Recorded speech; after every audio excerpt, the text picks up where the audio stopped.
Esos recursos son la enumeración caótica que él toma de la Biblia, pero en realidad de quien más lo toma es de Walt Whitman.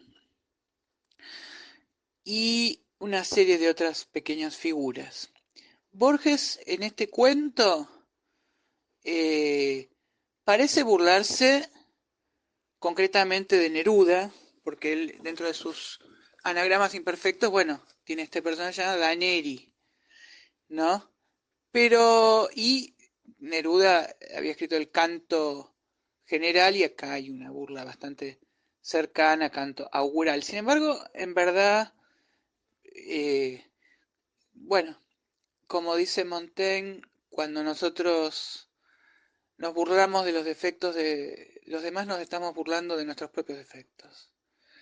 Entonces, él está reconociendo como defectuoso algo que en lo que había incurrido.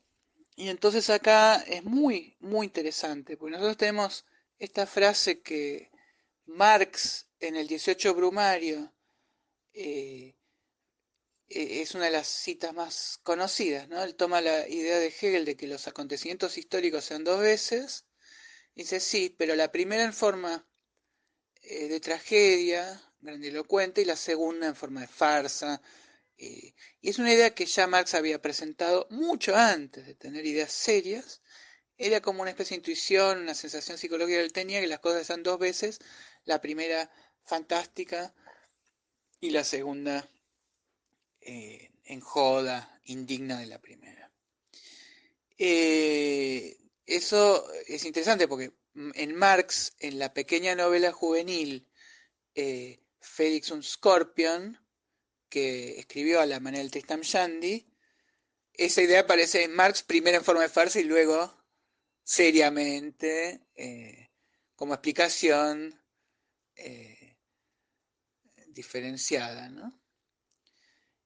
Bueno, vamos a leer el Aleph. El Aleph, después vamos a mencionar ecos que tuvo este Aleph, ¿no? Uno de ellos, el Aleph engordado, un escritor que fue enjuiciado por María Kodama, que se dedica a defender con uñas y dientes el patrimonio de la obra de Borges, y entonces Cachajian, que escribió eh, una versión del Aleph a la que le agregaba eh, vanguardísticamente frases y se había propuesto que el lector no sepa cuáles eran de Borges y cuáles propias, sufrió este juicio que finalmente fue apelado y que ganó al final. Pero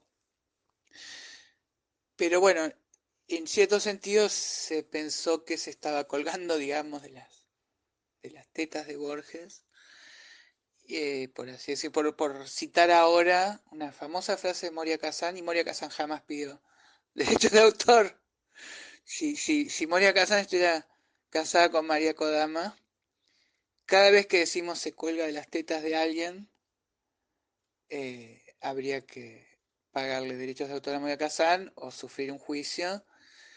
eh, pero nos hace un buen favor porque nos erotiza un poquitito algo tan deserotizado. Eh, Luego tenemos Fogwill, un gran enemigo de Borges, que para exaltar a un colega suyo al que le admiraba, dice, es el Borges, pero de la literatura. Es una manera muy ingeniosa de insultar, es como que yo diga, supongamos que yo odio a Messi, ¿no? Porque Messi no se droga. Entonces, no es suficientemente argentino, se lleva bien con todos, el hijo de puta. Entonces, eh, yo puedo decir Messi, no sé, mi cuñado que juega al fútbol en Villa Dalmí es el Messi, pero del fútbol. Y con eso trato de decir que Messi en realidad no juega al fútbol, no juega bien al fútbol. Bueno, por supuesto es imposible decir eso de Messi y por supuesto es imposible decir eso de Borges. Pero Fogwill escribió entonces Help a él, que ya es el anagrama del título, y es una versión bastante imitativa y derivativa y con sus variaciones, eh, tan divertidas, pero donde también se lo está como terminando de consagrar y decir, esto es la Biblia y solo podemos hacer pequeñas interpretaciones, pequeños cambios, pero realmente ya es un texto sagrado. Bueno, el Aleph empieza con un epígrafe que le es muy útil a Borges, de Hamlet, que dice, en castellano diría, Dios, yo podría estar atado a una cáscara de nuez y considerarme rey del espacio infinito. Esta cita, tan bella en inglés, Oh God, I could be bounded in a nutshell and count myself king, a king of infinite space, era mucho más linda toda completa porque decía, Were it not that I have bad dreams. O sea, Dios, yo podría estar en una cáscara de nuez, y una cáscara de nuez significa, bueno, como una carabela de Colón, un barco totalmente a la intemperie, desprotegido, pero también nutshell en inglés significa decir algo en un resumen. Y considerarme rey del espacio infinito. La última vez que consideró a alguien ser rey del espacio infinito en un barco fue Leonardo DiCaprio en el Titanic. Eh, y agrega, si no fuera porque tengo malos sueños. Es una doble vuelta sobre lo que es el imperio de la subjetividad. Yo puedo sobreponerme con mi subjetividad a las circunstancias que me rodean. Entonces podría estar en un campo de concentración, como ha estado Víctor Frankl, pero dotarme a mí mismo de un sentido, como predica la logosofía, y así trascender esto y poder superarlo. Pero después agrega, si no fuera porque sufro pesadillas. Entonces, la subjetividad misma, que, que no depende en absoluto de las circunstancias exteriores objetivas, me vuelve a hundir, ¿no? Toda esa vuelta tan maravillosa que señala Shakespeare es cercenada aquí. Y recuerdo que Cachajian dijo, Pablo Cachajian dijo, yo recuperé el epígrafe completo, que es mucho más hermoso. Lo que él no se da cuenta es que Borges, en todos los gestos que tiene en este cuento, busca dejar de lado el romanticismo, dejar de lado el barroquismo, la exuberancia, ser clásico. El modelo formal de Borges es la Divina Comedia de Dante Alighieri. Y para Borges, Shakespeare es el divino amateur, pero es increíblemente irresponsable. Y para Borges, Shakespeare, si él viviera, sería peronista, que es como el peor insulto que podía decir Borges. No, esa frase de más no le sirve. ¿Por qué? Porque además acá va a dar bastante cuenta de lo que es bueno, una esfera que es como una cáscara de nuez, eh, el universo, y vos sos el rey porque lo contemplás. Bueno, vamos a ver la otra cita del Leviatán, ¿no? De Thomas Hobbes. No hay que explicar mucho tampoco de Thomas Hobbes, del filósofo del miedo, ¿no? Pero dice que nos va a enseñar que la eternidad es la detención del tiempo presente, un estado de una hora eterno que nadie puede entender más que Dios, para el cual al mismo tiempo sucede el presente y el pasado. Entonces es una forma de dar cuenta de que en el espacio eh, suceden todos los tiempos. Es como la idea de eternidad de Dios para preparar al lector para este prodigio que vamos a eh, ver en este cuento, ¿no? Entonces empieza con una oración larga, porque Borges ya, abrazando el clasicismo, cree en una oración larga como la que comienza, eh, la que Cervantes da para inaugurar el Quijote.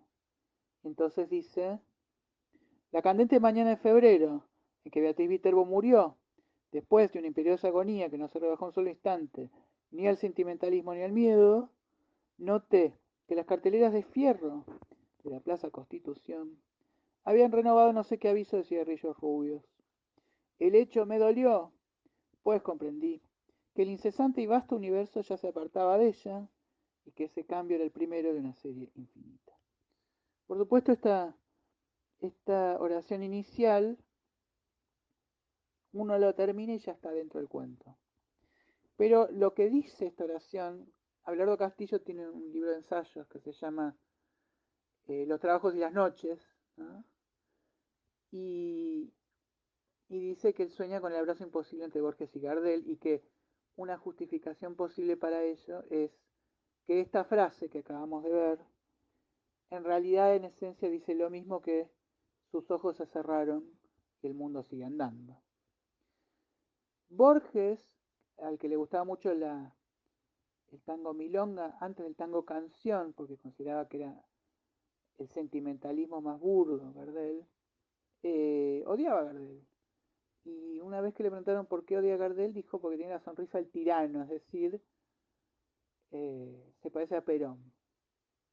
A Perón que lo llaman el coronel Colinos, porque, digamos, sonreía con una sonrisa que tenía Gardel y que tenía Perón y que no suele tener la gente. Pero se sabe que Perón imitaba concienzudamente a Gardel, que tenía las películas de Gardel, y Gardel, por otra parte, al ser anterior, ¿qué culpa podría tener? Es como que llega, yo odio a la madre Teresa de Calcuta, porque se parece físicamente a mi suegra. Eh,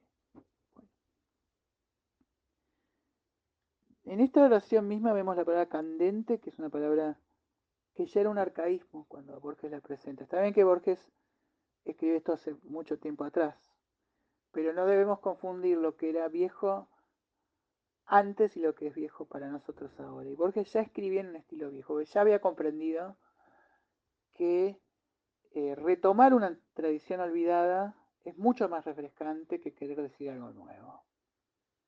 Él abandona la pretensión romántica de las vanguardias de decir algo nuevo y dice, todo ya fue dicho, como diría André Gide, pero como nadie escucha hay que volver a decirlo.